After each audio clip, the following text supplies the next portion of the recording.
Hello बच्चों and welcome to the class 10 science. और आज का नया एपिसोड है ह्यूमन आई के स्ट्रक्चर के बारे में।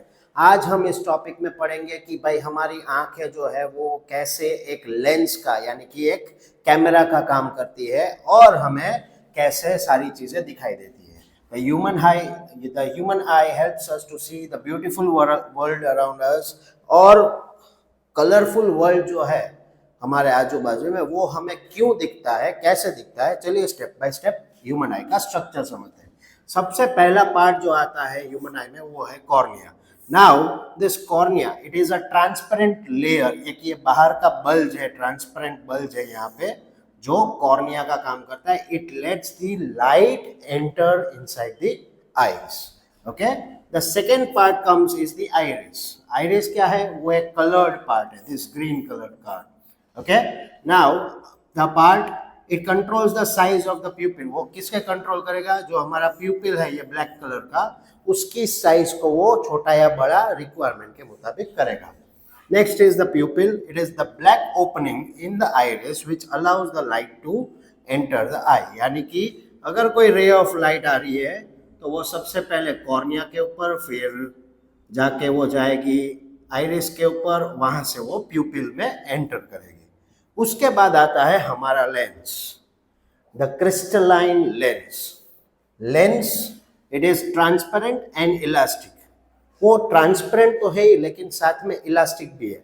इलास्टिक मतलब वो छोटा या बड़ा, पतला या मोटा भी हो सकता है।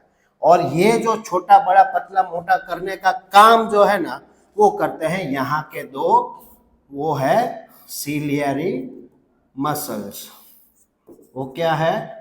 वो सीलियरी मसल्स है। उनका काम सिर्फ इतना है कि वो लेंस को खींचेंगे रिलीज करेंगे, खींचेंगे रिलीज करेंगे एज पर अवर रिक्वायरमेंट। जैसे कि आप लोग सब मोबाइल फोन यूज करते हो तो आप फोटोग्राफी करते हो तो उसमें आप फोकस को यूज करते हो, उसी तरह आई लेंस की फोकल लेंथ को सेट करने के लिए होते हैं सीलियरी मसल्स। उसके बाद आता है रेटिना, यानी कि ये जो पीछे का पोर्शन है वो वाला। Retina is having the light sensitive sales. यानी कि जब रे ऑफ लाइट यहाँ से एंटर होके रेटिना पे जा रही है तो वो rays of light after getting reflection यहाँ पे मिलेगी, रेटिना के ऊपर मिलेगी। वहां पे जो लाइट सेंसिटिव सेल्स है वो एक्टिवेट हो जाएंगे और वो सेल्स लाइट सिग्नल्स को कन्वर्ट करेंगे इलेक्ट्रिकल सिग्नल्स में। और उसके बाद आता है the last part, that is the optic nerve. यानी कि जो कुछ भी इलेक्ट्रिकल सिग्नल्स रेटिना ने बनाए हैं वो सारे सिग्नल्स ऑप्टिक नर्व की मदद से हमारे दिमाग तक पहुंचाए जाएंगे।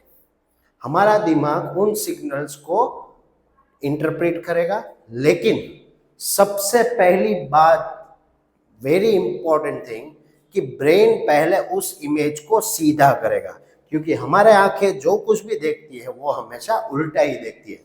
यानी अगर आप मुझे अभी देख रहे हो तो मेरा सर नीचे है और कमर ऊपर है, राइट? तो हमारी आंखें सब कुछ उल्टा दिखती है, ब्रेन को उल्टा ही भेजती है। ब्रेन पहले उसको सीधा करता है और फिर अपना एनालिसिस करता है।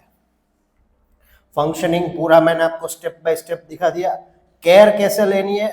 Eyes are the very important sensory organ, तो प्रॉपर लाइट में बैठ के पढ़ना चाहिए। Do not read while lying down. Eyes को रब करो तो ज्यादा प्रेशर अप्लाई मत करो। Eat green leafy vegetables and fruit. But natural है, अभी तो आप बड़े हो चुके हो, मेरे को ये सलाह देने की जरूरत नहीं है, लेकिन जितने ज्यादा ग्रीन प्लांट्स आप खाएंगे, वेजिटेबल्स, ग्रीन वेजिटेबल्स खाएंगे, उतना आपकी आंखों के लिए अच्छा हो जाएगा। क्लियर है? So this was the structure of the I. Parts है उसके cornea, iris, प्यूपिल, lens, ciliary muscles, retina and optic nerve. I hope आप लोगों को ये कॉन्सेप्ट पूरा समझ में आ चुका होगा। See you again.